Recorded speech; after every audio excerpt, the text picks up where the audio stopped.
देखिए इस लड़की ने कैसे अनिरुद्धाचार्य जी से नॉन-वेज खाने के लिए कहा। पूरी वीडियो लास्ट तक देखें तभी आप जान पाएंगे। राधे राधे। राधे राधे गुरुजी। जी मेरा प्रश्न है कि हमें नॉन-वेज खाना चाहिए। मेरे नानू नानी कहते हैं नहीं खाना चाहिए और डॉक्टर कहते हैं खाना चाहिए क्योंकि उसमें प्रोटीन होता है। तो हमें खाना चाहिए या नहीं खाना चाहिए? तो आपके घर वाले खाते हैं? नहीं खाते तो अच्छा है, नहीं खाना चाहिए बेटा। ये और बता और डॉक्टर कहते हैं खाना चाहिए, उससे प्रोटीन मिलता है। अच्छा, तो डॉक्टरों की इतनी अक्ल नहीं है कि ये बताए कि दूध में प्रोटीन होता है, सोयाबीन में प्रोटीन होता है, दालों में प्रोटीन होता है। जब बेटा हमें दूसरी चीज से प्रोटीन मिल सकता है। ये बताओ, अपने स्वाद के लिए हम किसी की गर्दन काट दें, किसी को मार डालें, ये अच्छा है? नहीं। प्रोटीन हमें ना और जगह से प्रोटीन के स्रोत हैं, जैसे सोयाबीन समझती हो? हाँ जी। सोयाबीन में बहुत प्रोटीन होता है, भरपूर होता है। दालों में प्रोटीन होता है, दूध में प्रोटीन होता है बेटा। तो हम दूध पिएं, हम घी खाएं, हम फल खाएं, हम सब्जियां खाएं। हम मछली की गर्दन क्यों काटें? हम बकरे की गर्दन क्यों काटें? हम अपने स्वाद के लिए जीव हत्या क्यों करें?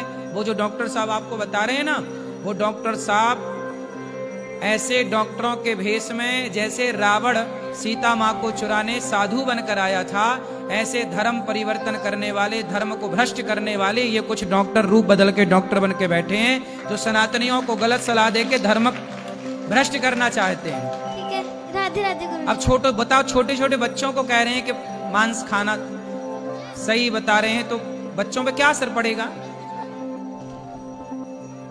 राधे राधे गुरुजी। जी गुरुजी, मेरे दो प्रश्न हैं।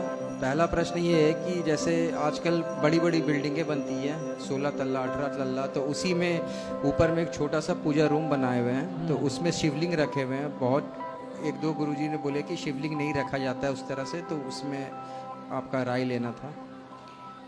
तो अब घर में रखें तो ठीक है, क्या दिक्कत है? जहां आप रहेंगे कोई दिक्कत नहीं है, उससे कोई दिक्कत नहीं है। और नहीं। गुरुजी, दूसरा सवाल है कि जैसे पैसा आता है लेकिन ठहरता एकदम नहीं है, उसका के लिए क्या उपाय है? तो कौन से दरवाजे से निकल जाता है? हाँ, कौन से गेट से निकल जाता है? वो आगे पीछे दोनों तरफ से निकल जाता है। तो गेट में लॉक मार दो ना, जिस गेट से निकलता है। शराब पीते हो? बहुत कम पीते हैं हम। कम पीते हो, मतलब शराब के रास्ते निकल जाता है। मांस खाते हो? मांस कभी कभी। मतलब मांस के रास्ते निकल जाता है, हैं? जुआ खेलते हो? नहीं, जुआ नहीं खेलते।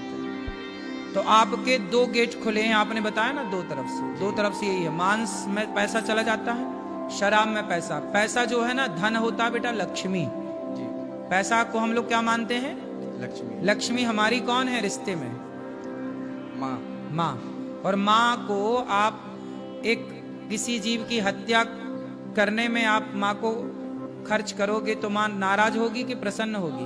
जी, नाराज होगी। बहुत दिन से सोच रहे थे छोड़ देंगे, लेकिन अब तो फिर पक्का ही। जब आप अपनी माँ को शराब के ठेके में देके आते हो कि भाई जरा ये पैसे ले और शराब दे, तो वो आपने अपनी माँ को कहाँ बिठा दिया? शराबियों के बीच में। तो माँ नाराज होगी ना?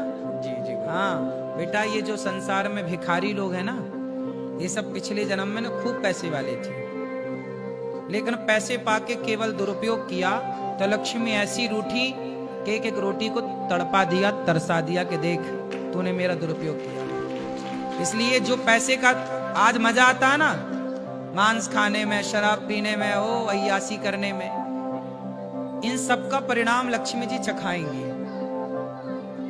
इसलिए लक्ष्मी माँ है, माँ को इतना दुरुपयोग ना करो कि कल एक पैसे के लिए मोहताज हो जाओ। आज भी इस देश में ऐसे लोग हैं जो दो दो रोटी के लिए मोहताज हैं। क्यों है? कभी इनके पास धन था, लेकिन इन्होंने धन का किसी को भोजन नहीं कराया, किसी की सेवा नहीं की, केवल ऐशो आराम में। तो लक्ष्मी जी बोली रुक जा बच्चू, कहाँ जाएगा बच के? ईश्वर से बचा कौन? इसलिए बेटा पैसे का दुरुपयोग करना बंद कर दो, अपने आप पैसा रुक जाएगा, लक्ष्मी प्रसन्न होंगी। किसी भूखे को भोजन कराना सीखो। जी गुरुजी।